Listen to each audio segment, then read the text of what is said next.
بس والله والله والله انا هشجع الاهلي بكره زي ما شجعته مع ماتش الاتحاد جدة اللي فاز فيه بالتلاتة.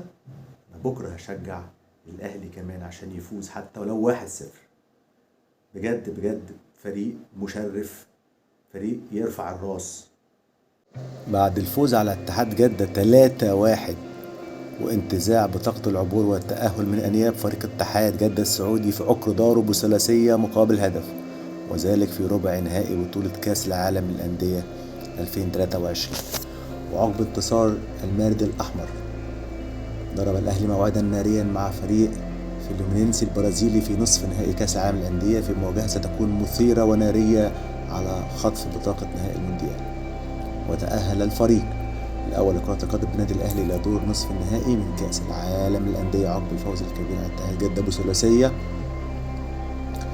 ووقع على الثلاثية النادي الأهلي التاريخية كان من علي معلول وحسين الشحات وإمام عاشور، بينما سجل الهدف الوحيد لفريق اتحاد جدة كريم بنزيما في وقت بدل الضايع. منافس الأهلي في المونديال خاض 55 مباراة، فاز في 26، هزيمة 17، تعادل في 12، سجل 81 هدف.